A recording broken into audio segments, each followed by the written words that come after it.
Watch us in Africa, Europe, USA and Canada, South America, Asia Pacific, Middle East and North African regions. Also available on these digital platforms across the world.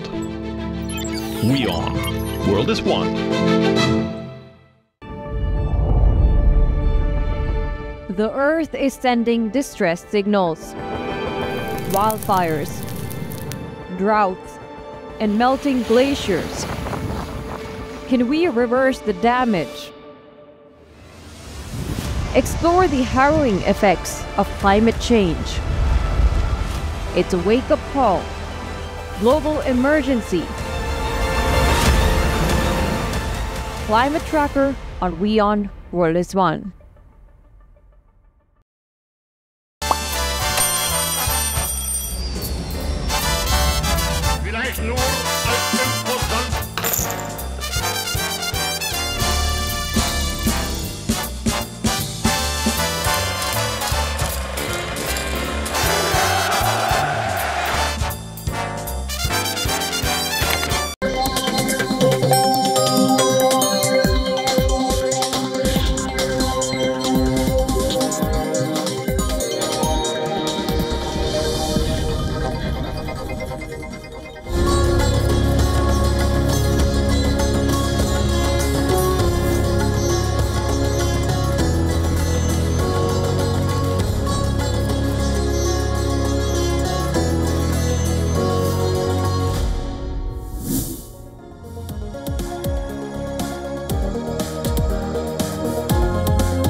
Hello and welcome. You're watching Race to Power. My name is Mohammed Saleh. Has Donald Trump reached the end of his patience in trying to bring about a deal between Russia and Ukraine? Well, the American ambassador to Turkey most definitely thinks so. So what does this mean for the future of Trump's mediation efforts between Russia and Ukraine? And in the Netherlands, the far-right controversial leader Geert Wilders has walked out of the ruling coalition in a move that in all likelihood will topple the government there. We'll be getting you all those details, but first let's start with the big developments that have come in from the Russia-Ukraine war, where Ukraine has struck Russia again, and this time it is beneath the waves. The Kiev's security service detonated more than a ton of explosives under the Crimean bridge, targeting Russia's prized supply line. Now, the underwater attack marks a new escalation in the ongoing Russia-Ukraine war. And Ukraine's security service, or the SBU, has unleashed a meticulously planned underwater strike in the Crimean bridge, detonating 1,100 kilograms of explosives and also blasting the bridge's submerged pillars. Now, the operation, which Kiev says took months in the making and was meticulously planned. Now, with the strikes intensifying on the diplomatic front, Ukraine and Russia came face to face for the second time in Istanbul. Despite over an hour-long negotiations, peace in Ukraine remains very elusive. And one major player that has remained missing from action is, of course, the United States of America. The American President Donald Trump started off his term with a promise to bring about peace. He swung into action immediately, held talks with Putin and Zelensky separately.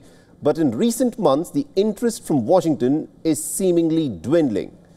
Now, soon after the talks, the American ambassador in Turkey said, this is what the American ambassador in Turkey had to say, and I quote him here, President Trump has reached the end of his patience. You can't say that he is a very patient person. Now, just before the talks, Ukraine carried out these audacious Operation Spiderweb deep inside the Russian territory. On Sunday, the Ukrainian drones targeted Russian nuclear bomber base and a nuclear submarine base. The attack left a big question mark on Russia's defenses. There are also speculations on whether Kiev kept Washington in the loop or not. The American President Trump is yet to react on the Ukrainian attack. Meanwhile, the Turkish Foreign Minister Hakan Fidan has said in a statement that the US's role in efforts to bring peace has now opened a new window of opportunity. Listen in. We find the US's belief and support in these talks extremely important. Mr. Trump's determination to establish peace has opened a new window of opportunity. What really matters is to establish a sustainable peace. Asıl olan sürdürülebilir. Now, like the first round of talks, the United States has played a low-key role this time round. And according to the U.S. State Department, Marco Rubio held a call with Russian Foreign Minister Sergei Lavrov, where he's reiterated President Trump's call for continued direct talks between Russia and Ukraine to achieve lasting peace. From promising peace within 24 hours of taking office to extending a self-imposed deadline to 100 days, Trump has faced a diplomatic deadlock in Ukraine. But the big question, of course, is this: is Trump losing patience on Ukraine? All right, now to give us more perspective on this, we are joined in this broadcast by Mr. John Erath, who is a Senior Policy Director for the Center for Arms Control and Non-Proliferation in Washington, and is joining us live in this broadcast. Mr. Erath, this is a crucial moment in the Russia-Ukraine war. The fact that these very high-profile and escalatory attacks are being carried out. You know, what I want you to weigh in on is the silence of Donald Trump so far since the attack that took place on these Russian nuclear-capable bombers and also this attack on the Kerch Strait. Why do you think President Donald Trump has stayed quiet? I think that he's waiting until some more details are known. Right now, much of what is being reported on these recent attacks is still in the nature of a rumor. And it's clear that something happened, but the full effects, I think, are yet to be known. So he's probably keeping silent until there is more to know about what are the results of the attacks and what does this mean for the ongoing talks in Istanbul. All right, now the ongoing talks in Istanbul, you know, in the event of these attacks that have taken place, do you think peace talks have any meaning at all? The fact that the Ukrainians used their drones to carry out attacks on these Russian nuclear bombers, does this mean that these peace talks can result in anything, or are they now just simply irrelevant and now we're looking at a possible escalation going from here on? The peace talks have had limited results thus far. Primarily, some prisoner exchanges have been worked out, and that's a positive development. But the chances of coming up with a ceasefire or a lasting peace have always been remote. This was always going to be something very difficult to do. There was never the chance to end the war in one day. So it's positive that the talks are continuing, but I think it is reasonable to have an expectation that it is going to be a lengthy process. All right, my quick final question to you is this. When Donald Trump met Volodymyr Zelensky at the White House and we saw those scenes that unfolded, he had said that Volodymyr Zelensky, in his opinion, does not appear to be a man who's interested in peace. And he also went on to say something interesting. He said that Zelensky believes that he's stronger because of the American backing that he gets. Now, for these attacks to have been carried out by the Ukrainians on the Russian nuclear bombers, do you think the Americans were kept in the loop? Could the Ukrainians have carried out an attack of this scale without the Americans being involved? I'm not privy to the classified information on this, so I don't have any firsthand knowledge. It is certainly the case that the Ukrainian military coordinates many of their operations with the U.S. I don't know if they did in this case or not. The Ukrainian military and their security service have developed a great number of capabilities over the course of 3 years of war. So it is possible that they planned and carried this out without consulting anyone. If so, that's a great credit to them. And it shows not only that they have the capability to conduct these things, but that they have the will to continue the fight. Interesting. We'll have to leave there. Thank you very much indeed, Mr. John Erath, for joining us with that perspective there. You're very welcome. All right, let's now shift our attention to the other big story that we are tracking on WION. This, of course, has got to do with a big budget bill proposed by the American President Donald Trump that will be reviewed by the Senate this week. As a fresh session begins, the budget package is expected to witness a greater pushback from the senators than it did in the House.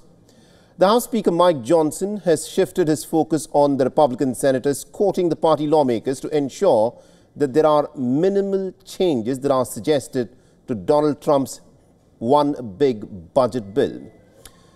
Now, to achieve a balance in diverse Republican views, in response to Johnson's comments, Senate's Majority Leader John Thune has said that the Senate will have its imprint on the bill, indicating that changes are inevitable, as rebellion within the GOP remains pretty strong. The Trump administration can afford to lose only about 3 Republican votes in the Senate in the situation that all Democrats vote against the bill, and there are no absences. Just last week, the Republican Senator Ron Johnson had also warned that enough number of GOP senators are opposed to this bill. Cuts to Medicaid and also a monumental increase in debt are key reasons for the pushback. And amidst the criticism from the Red Camp itself, the non-partisan Congressional Budget Office has estimated that the bill will add another $2.3 trillion to the federal deficit over a span of 10 years. Now, 2 weeks ago, the House passed the bill with barely 1 vote, and even Trump's trusted advisor Elon Musk had criticized the bill towards the end of his special government employee tenure. Now, Musk remains skeptical of the scale and also the several provisions of this bill that Trump championed and backed by calling it one big, beautiful bill. But the billionaire who headed the Department of Government Efficiency feels otherwise. Now, Elon Musk said that he is disappointed by the amount of money that has been earmarked in the spending bill, and said that it undermines the work that the Doge team has been doing. And our correspondent Susan Tehrani, of course, is joining us with more details from New York. Susan, this is a very important piece of legislation. There's a lot that is riding for Donald Trump. He calls it the one big, beautiful bill. Now, tell us, why is there not enough consensus, even amongst the Republicans, to back this bill? Yeah, it all comes down to local elections at the end of the day. These senators need to go home and justify why they signed these bills. Ultimately, they will get to it. But as you mentioned, there is concern about cuts to Medicaid and also how it will probably make low-income Americans get on these programs a lot harder because, able-bodied individuals need to work and then get it. This is what the House says. So the senators are going to talk about that. And then they're going to talk about, the fiscal conservatives. They're going to come forward and say it doesn't make enough cuts. And then there is concern about, the very strict rules on student loan. There's already a shortage of doctors because of the high cost of education here in the United States. So this is a concern that, more individuals may not want to study medicine because of student loan rules. And then tax cuts in blue states. They're called the SALT Act. So, those are issues that congressmen here in New York and other states like California and congresswomen were very adamant in the House. But then when it goes to the Senate, some lower tax states are going to be concerned with that. These are some of the provisions they're probably going to talk about. Speaker Johnson and President Trump knew that senators are going to be making changes. As you mentioned, they just hope that these changes are minor and they can get this big, beautiful bill across the finish line before July 4th. Right. Will be interesting to see as to how it unfolds. Thank you very much, Susan Tehrani, for joining us with all those details there.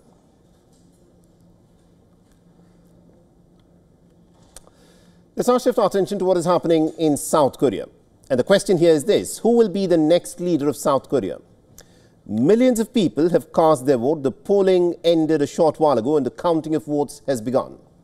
The island nation is now forced to hold presidential elections after former president Yoon Suk-yeol was forced to step down after he tried to impose martial law in the country.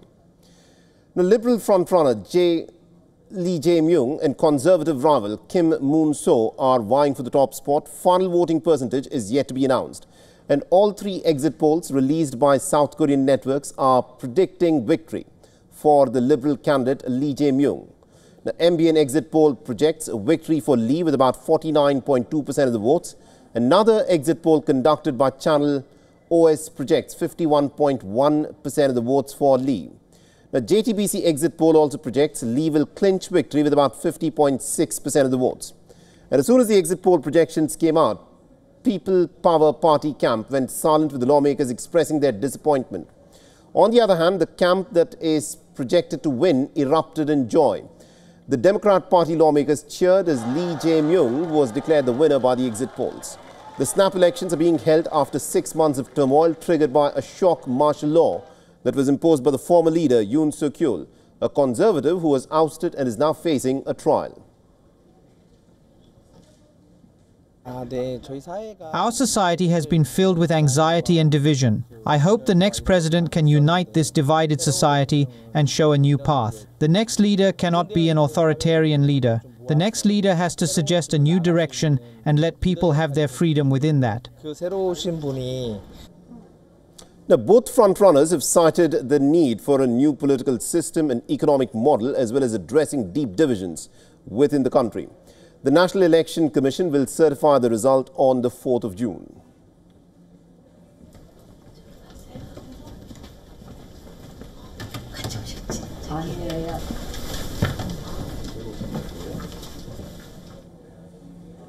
Now, Poland's Prime Minister has called for a vote of confidence after the candidate backed by his party lost the presidential runoff election. Donald Tusk, the country's Prime Minister, has called for a confidence vote next week. On the 11th of June, Donald Tusk has called the move as a new beginning and a new impetus to the ruling coalition. This vote of confidence, it is not an attempt to continue everything we have been doing, because we know well, after a year and a half, that some things can be done better, faster, and this vote of confidence should be a new beginning. So it will be offensive, not defensive. Now, the announcement comes within 2 days of the Conservative leader, Karol Nawrocki, winning the presidential race with a razor-thin margin. The right-wing leader, backed by the opposition Law and Justice Party, secured about 50.89% of the votes and defeated the Warsaw mayor. Nawrocki will succeed the incumbent, Andrzej Duda, a conservative leader himself, who served as Poland's president since 2015. As Karol Nawrocki prepares to assume presidential duties, there are questions about what his election means for Poland's domestic politics and, more importantly, for its foreign policy. The confidence vote next week will be a litmus test for centre-right leader Donald Tusk, who has a pro-Europe policy, as opposed to the president-elect, who has a more nationalistic Poland-first approach.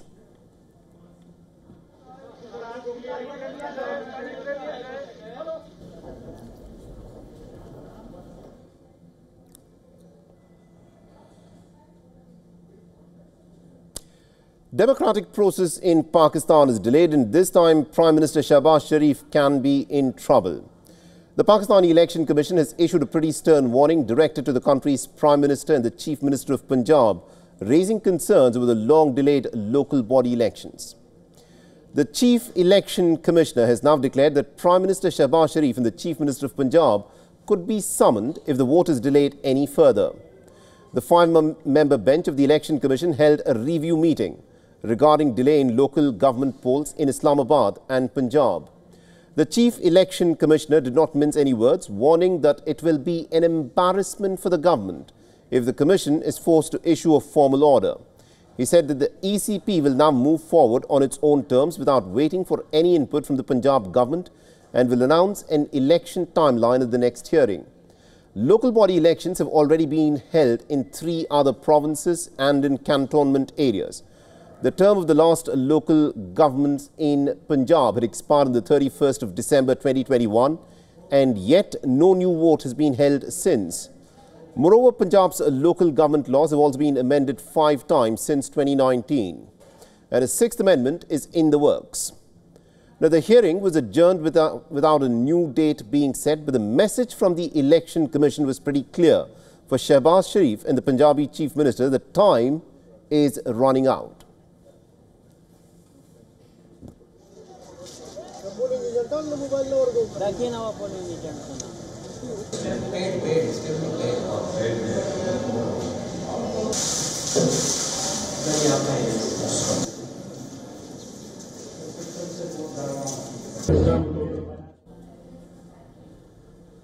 A political storm is brewing in the Netherlands. Far-right controversial leader Geert Wilders has walked out of the ruling coalition, and the move is in all likelihood will topple the current incumbent government.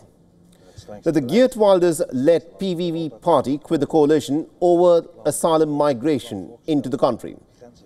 Now, Geert Wilders says that his coalition partners did not agree to his proposal of halting asylum migration. The PVV leader, in fact, went on to inform Prime Minister Dick Schoof that all ministers from his PVV party will quit the government.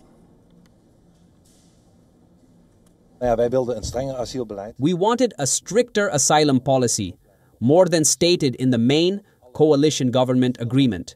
You can also see that many countries in the European Union, Austria, Poland, Germany, Belgium, are going to take further measures. The main agreement also stated that we would be among the strictest countries in Europe in terms of admission. We have not been doing that for a long time.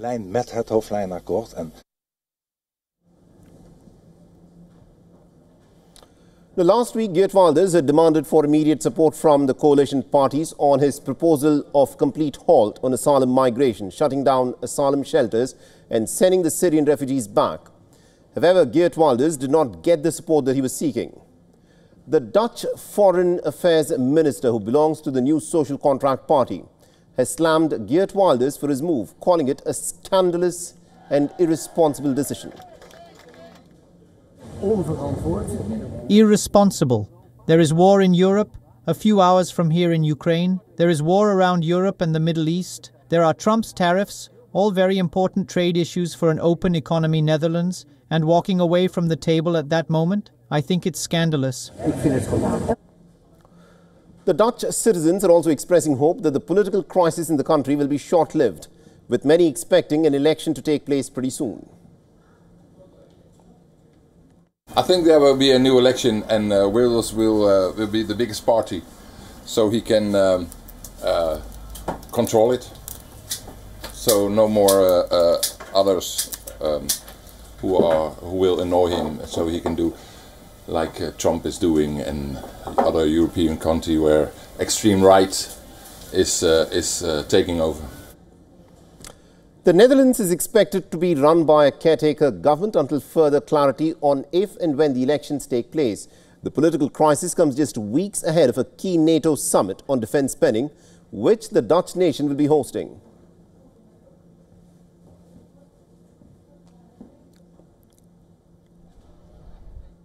In Bolivia, a nationwide protest erupted as the country is facing a deepening economic crisis and mounting political tensions ahead of the year's elections.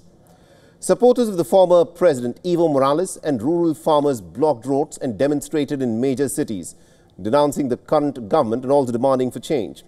In the city of Cochabamba, the highways were blocked with rocks, tires and tree trunks as the demonstrators paralyzed traffic in protest.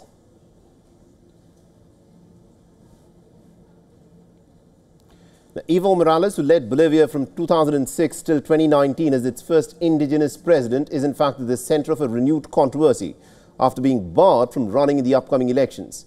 Now, his backers say that the decision is undemocratic. At the same time, in La Paz, members of the Red Ponchos, an indigenous movement, took to the streets over a worsening fuel crisis. The shortage of gasoline and diesel is already threatening Bolivia's agricultural sector, where farmers say that they can no longer reliably harvest crops.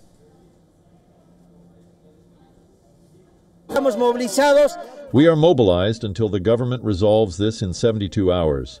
And if they don't resolve it, we agricultural workers, natives, indigenous people who are historically warriors and revolutionaries will take more drastic social pressure measures until the central government of Luis Arce Catacora, who is not listening to the Bolivian people, leaves. The economists, in fact, point to a decade-long decline in foreign currency reserves and falling domestic gas production as key drivers behind the crisis, with long lines now forming at gas stations across the country. So as frustration mounts, Bolivia is in fact facing a very volatile mix of economic strain and political uncertainty, just as it begins to gear up for the election.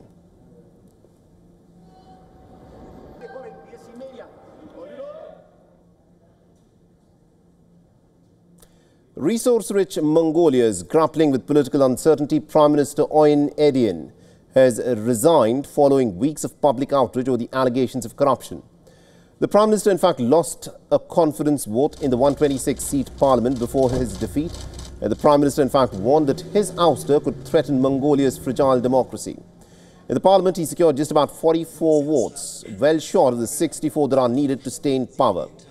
Now, Owen Erdon's resignation comes after hundreds of protesters gathered outside of the country's parliament, holding placards and chanting slogans against the government. Now, emotions were mixed on the streets of Ulaanbaatar. Some defended Owen Erdon, saying that he shouldn't be held accountable for his son's actions, while others expressed fears about the country's future, worried that political instability could worsen an already difficult life.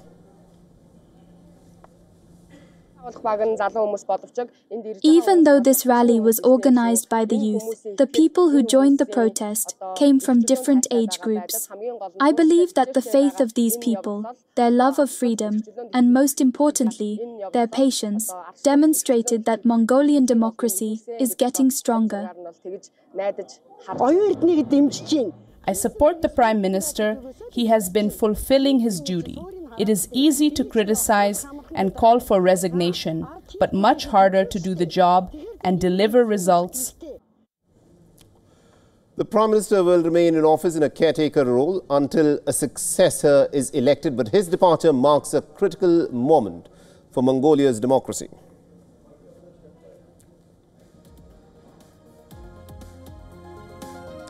And with that, the wrap on this edition of Race to Power. Thanks for watching.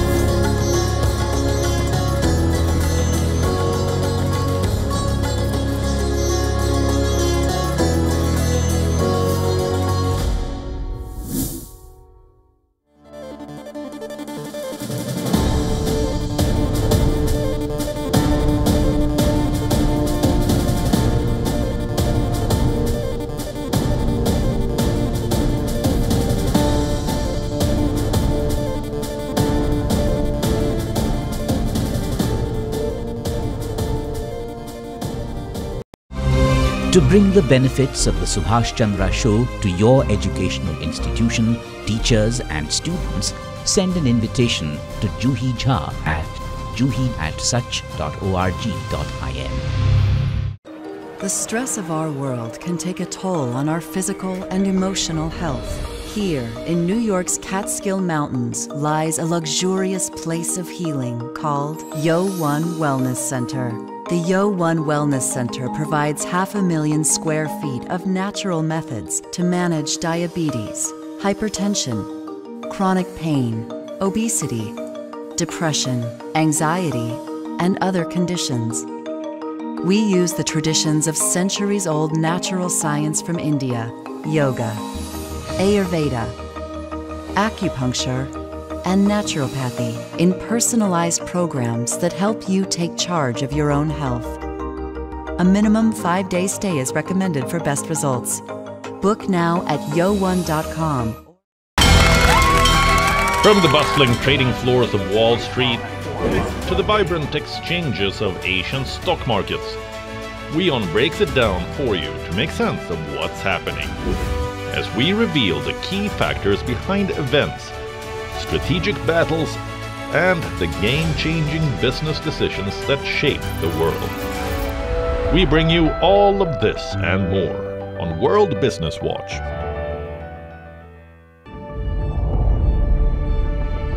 The Earth is sending distress signals. Wildfires, droughts, and melting glaciers. Can we reverse the damage? Explore the harrowing effects of climate change.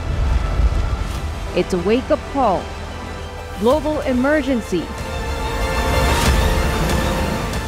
Climate Tracker on WION World is One. WION, India's global voice. The channel that brings you the biggest stories from across the world through India's lens. Now available in more than 190 countries worldwide. Because we believe that the world is one. Watch us in Africa, Europe, USA and Canada, South America, Asia Pacific, Middle East and North African regions. Also available on these digital platforms across the world. WION, World is One. To bring the benefits of the Subhash Chandra Show to your educational institution, teachers and students, send an invitation to Juhi Jha at juhi@such.org.in. From the bustling trading floors of Wall Street to the vibrant exchanges of Asian stock markets, WION breaks it down for you to make sense of what's happening, as we reveal the key factors behind events, strategic battles, and the game-changing business decisions that shape the world. We bring you all of this and more on World Business Watch.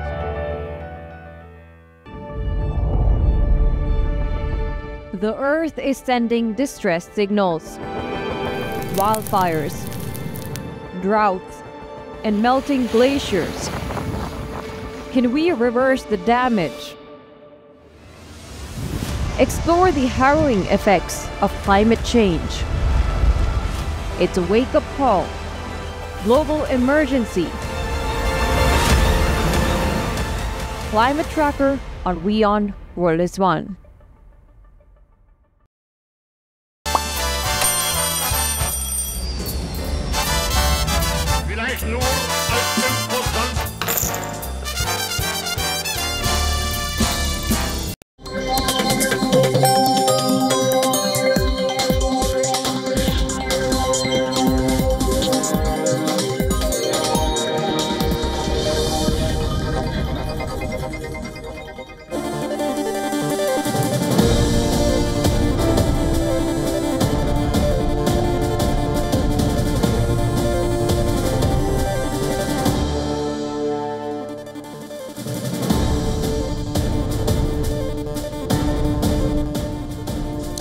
Welcome back to WION World is One. We are glad you're watching. Time now for Fine Print. I'm Eric Nzoka. The headlines at this hour.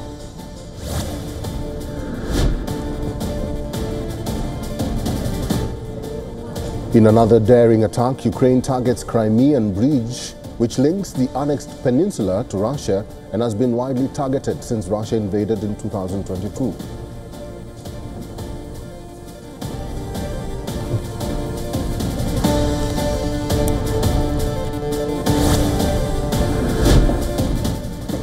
Russia says Ukraine was behind rail blasts in its western border regions that derailed a passenger train, killing 7 people and wounding dozens more during the weekend.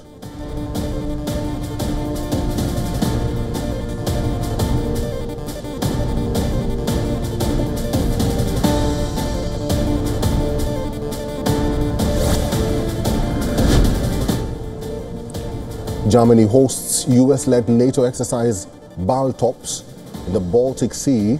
At least 50 warships take part in the exercise.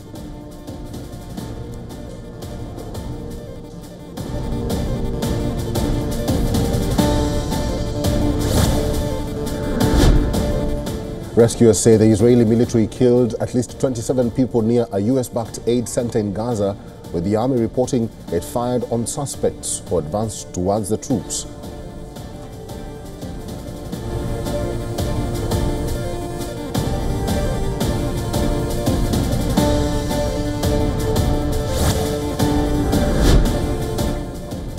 Far-right leader Geert Wilders brought down the Dutch government by pulling out a shaky coalition in a row over immigration, sparking a political crisis and likely heralding fresh elections.